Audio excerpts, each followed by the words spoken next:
दूसरी तरफ असदुद्दीन ओवैसी की पार्टी, जिसने ऑफर देकर आरजेडी को असमंजस में डाल दिया है। ओवैसी ने यहां तक तंज कस दिया कि यह ऑफर इसलिए है कि बाद में कोई यह न कहे कि मम्मी मेरी चॉकलेट किसी और ने छीनी। जन स्वराज पार्टी के चीफ प्रशांत किशोर तो आरजेडी पर सीधे परिवारवाद का आरोप लगा रहे हैं। पीके तो यहां तक कह रहे हैं कि कांग्रेस नेता कन्हैया कुमार जैसे लोगों से आरजेडी डरती है। यानी कुल मिलाकर यूपी, गुजरात और बंगाल के चुनाव से पहले बिहार के दंगल में अलग ही लेवल का खेला चल रहा है।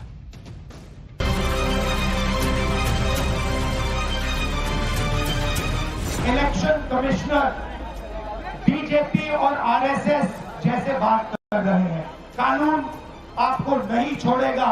ये भाजपा की, नीतीश जी की, ये जो मोदी आयोग है, इनकी दादागिरी नहीं चलेगी, नहीं चलेगी, नहीं चलेगी। अगर कोई फेरबदल करता है चुनाव आयोग तो सीधे तौर पर भाजपा की, एनडीए की मदद करने के लिए करेगा। अब की बार बिहार से आर पार होगा।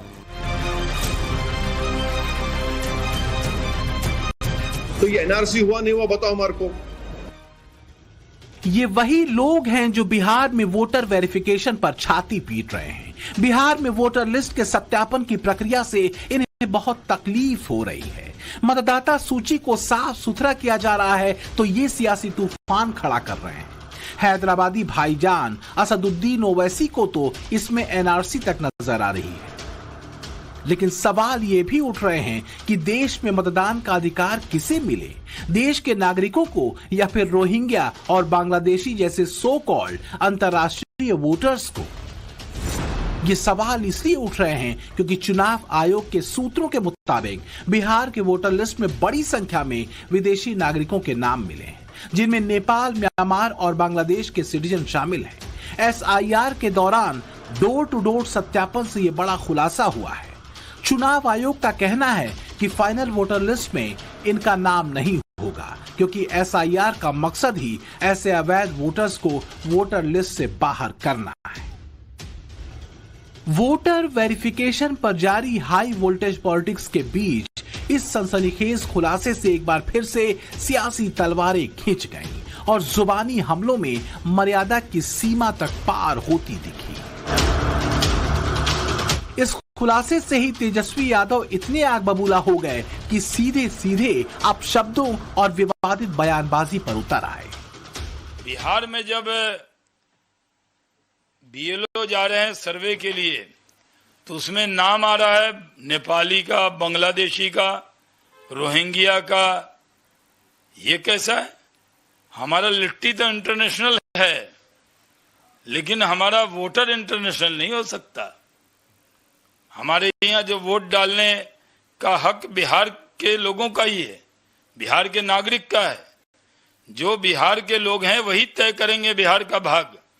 दूसरे देश से आए हुए लोग बिहार का भाग तय नहीं कर सकते। इसका चुनाव आयोग से कोई डॉक्यूमेंट या कोई प्रेस नोट या कोई ऐसी बात आई है या कि कहां से खबर आई है?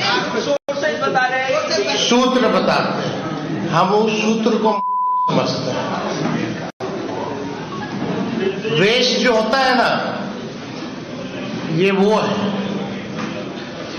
इसका कोई आधार नहीं ना। ये वही सूत्र है जो पाकिस्तान में कब्जा करवा दिया था, इस्लामाबाद, कराची। सूत्र नहीं लोग। जो 90 फेल होंगे वो इसी तरीके की अभद्र भाषा का प्रयोग करेंगे। ये दर्शाता है कि शहाबुद्दीन के सर पे ताज रखने वाले तेजस्वी यादव और लालू प्रसाद यादव आज कॉन्स्टिट्यूशनल बॉडीज के खिलाफ गाली और अपमानजनक शब्दों का प्रयोग कर रहे हैं। इसीलिए बिहार की जनता ने इनको हमेशा विपक्ष में रखा है और आने वाले समय में भी इस एंटी बिहार इंडी अलायंस को विपक्ष में रखेगी। बीजेपी से सियासी अदावत में मोदी विरोधी पार्टियां चुनाव आयोग पर टिप्पणी करने में मर्यादा की रेखा पार करने में लगी हैं। मर्यादा की रेखा सिर्फ तेजस्वी ही नहीं पार कर रहे। 9 जुलाई को बिहार बंद के दौरान राहुल गांधी ने चुनाव आयुक्त के लिए धमकी वाली भाषा का इस्तेमाल किया था। इलेक्शन कमिश्नर बीजेपी और आरएसएस जैसे बात कर रहे हैं। वो भूल गए हैं कि वो किसी राजनीतिक पार्टी के नहीं है, वो हिंदुस्तान के इलेक्शन कमिश्नर है और उनका काम इस संविधान की रक्षा करने का है। और मैं यहां से क्लियर मैसेज देना चाहता हूं, आपको जो करना है करिए, मगर बाद में कानून आप पर लागू होगा। भूलिए मत, आप कितने भी बड़े हो, कहीं भी बैठे हो, कानून आपको नहीं छोड़ेगा। मैं आपको गारंटी दे रहा हूं कि कानून आपको नहीं छोड़ेगा। ये सारा सियासी संग्राम हो रहा है अक्टूबर नवंबर तक बिहार में होने वाले विधानसभा चुनाव को लेकर।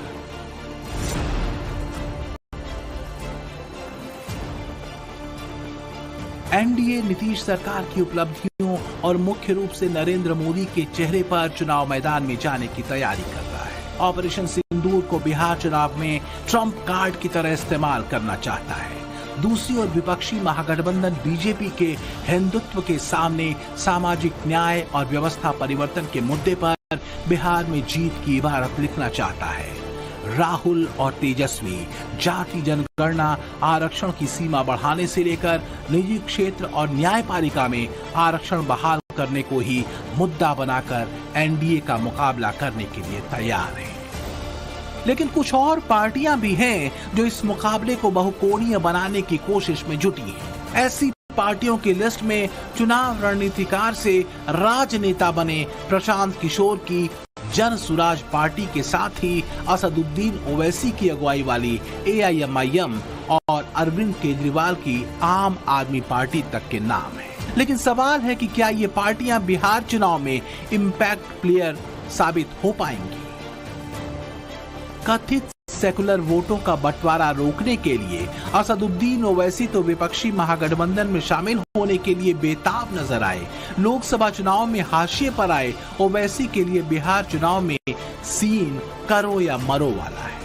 ओवैसी सियासत में फिलहाल अछूत हैं और अकेला चना भाड़ तो नहीं फोड़ सकता, वो ये भी जानते हैं। इसलिए आरजेडी और कांग्रेस से गठबंधन की छटपटाहट उनमें साफ साफ देखी जा रही है।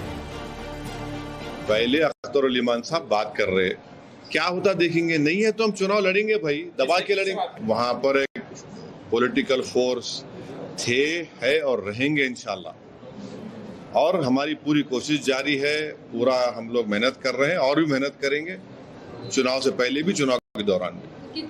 कितने सीट पे? अभी तो टाइम है ना, टाइम है, कैसा बोलेंगे। ओवैसी के AIMIM को लालू और तेजस्वी एक भी सीट देने के मूड में नहीं है। उन्हें साफ साफ कह दिया गया कि अगर बीजेपी को हराना है तो वो बिहार चुनाव न लड़े। ओवैसी की पार्टी AIMIM बिहार के मुस्लिम बहुल सीमांचल में मजबूत पकड़ रखती है। 2020 के बिहार चुनाव में AIMIM ने 20 विधानसभा सीटों पर उम्मीदवार उतारे थे। पार्टी को 1.13% वोट मिले थे और 5 सीटों पर उसके उम्मीदवार जीते थे। 4 सीटों पर पार्टी तीसरे नंबर पर रही थी। ऐसे में अगर AIMIM अकेले चुनाव लड़ती है तो वो आरजेडी के MY यानी मुस्लिम यादव समीकरण में डेंट लगा सकती है, मुस्लिम वोट बैंक में सेंध लगा सकती है, जैसा कि पिछले चुनाव में हुआ था। यानी ओवैसी की पार्टी महागठबंधन की राह मुश्किल तो कर ही सकती है।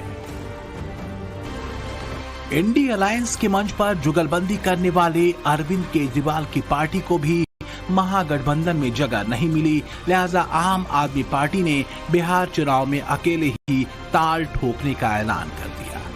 आम आदमी पार्टी चुनाव लड़ रही है, हमारा कोई गठबंधन नहीं है कांग्रेस के साथ।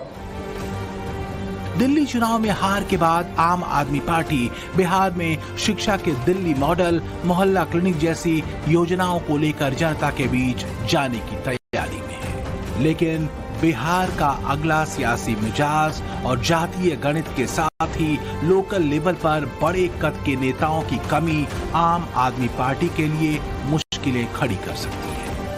हालांकि शहरी इलाकों में पार्टी करीबी फाइट वाली सीटों पर हार जीत का खेल कर सकती है। आम आदमी पार्टी युवा वोट बैंक में सेंध लगा पाती है तो चुनौती दोनों गठबंधनों के लिए कड़ी होगी। एक तरफ बिहार में इंडी अलायंस के पार्टनर केजरीवाल को भाव नहीं मिला तो दूसरी ओर यूपी में अखिलेश यादव ऐलान कर चुके हैं कि 2027 के यूपी विधानसभा चुनाव में इंडी अलायंस जारी रहेगा, यानी यूपी चुनाव समाजवादी पार्टी और कांग्रेस साथ मिलकर लड़ेगी। हमारा इंडिया गठबंधन इंटैक्ट है, जिनको जाना इंडिया गठबंधन से चला जाए बाहर। तो ये माना जाए अध्यक्ष जी की 27 का चुनाव इंडिया गठबंधन लड़ेगा चुनाव। दरअसल दिल्ली और हरियाणा चुनाव में कांग्रेस के स्टैंड को लेकर यूपी चुनाव को लेकर कयासों का दौर चल रहा था।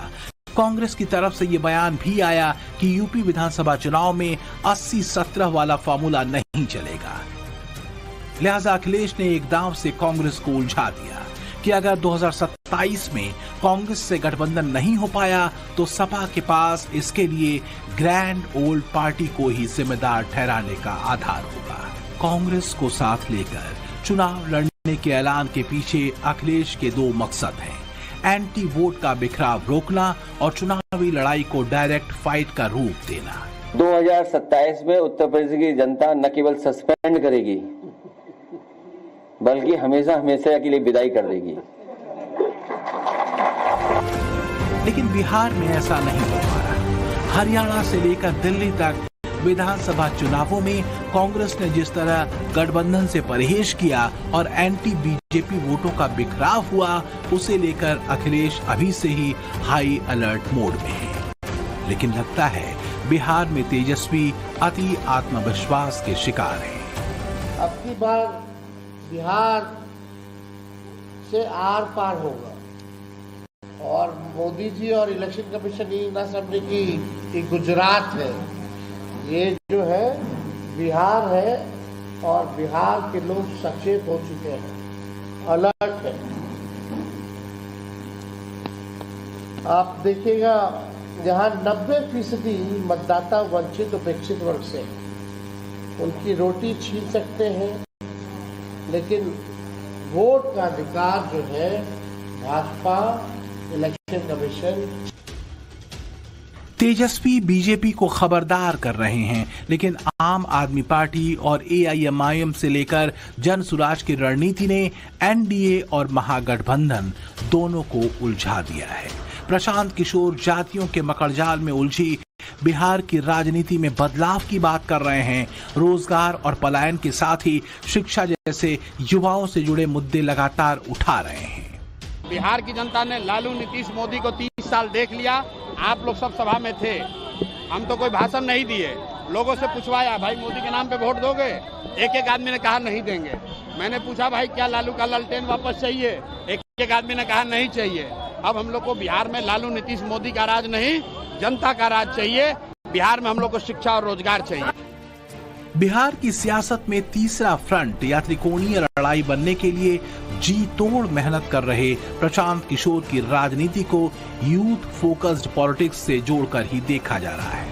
पीके की जन सुराज पार्टी युवाओं पर फोकस करके चल रही है और बिहार में 25 साल से कम उम्र के युवाओं की आबादी करीब 57% है। बीपीएससी की परीक्षा के कथित पेपर लीक के खिलाफ छात्रों के आंदोलन में पीके की सक्रिय भागीदारी को भी युवाओं के बीच जन सुराज की सियासी जमीन बनाने की रणनीति के रूप में ही देखा गया। जातीय गणित की बात करें तो सवर्ण और दलित चेहरे जन सुराज में शीर्ष पदों पर हैं। पार्टी के संस्थापक प्रशांत किशोर खुद ब्राह्मण वर्ग से आते हैं। राजपूत चेहरे उदय सिंह उर्फ पप्पू सिंह जन सुराज के राष्ट्रीय अध्यक्ष हैं और दलित नेता मनोज भारती पार्टी के प्रदेश अध्यक्ष हैं। पीके की नजर कुर्मी और मुस्लिम मतदाताओं पर भी है। सवर्ण, कुर्मी और दलित मतों में पीके सेंध लगा पाए तो नुकसान एनडीए को होगा। मुस्लिम वोटर्स के बीच जनसुराज ने पैठ बनाई तो ये आरजेडी और महागठबंधन के लिए टेंशन बढ़ाने वाली बात होगी। इसलिए विरोधी उन्हें वोट कटवा कह रहे हैं तो प्रशांत किशोर भी ताल ठोक कर कह रहे हैं कि इस बार के विधानसभा लोकसभा चुनाव में एनडीए और महागठबंधन दोनों का वोट काटकर उन्हें साफ कर देंगे। आप लिख लीजिए, लड़ाई अल्टीमेटली एनडीए वर्सेस जनसुराज होगा। जीतेगा कौन? जीतेगा जनसुराज। बिहार में सियासी लड़ाई को त्रिकोणीय बनाने में जुटी जनसुराज से लेकर एआईएमआईएम और आम आदमी पार्टी कितनी सीटें जीत पाएगी या नहीं जीत पाएगी, ये अलग विषय है। लेकिन इतना जरूर है कि करीबी लड़ाई वाली सीटों पर इंपैक्ट प्लेयर की भूमिका जरूर निभा सकती है। Bureau report, times now, Navbharat. चुनौतियां चुनना और उनके पार जाना प्रधानमंत्री नरेंद्र मोदी का वो वर्किंग स्टाइल है जिसे 11 सालों से पूरा देश देख रहा है। 11 सालों में ऐसे कई ऐतिहासिक काम हुए हैं जो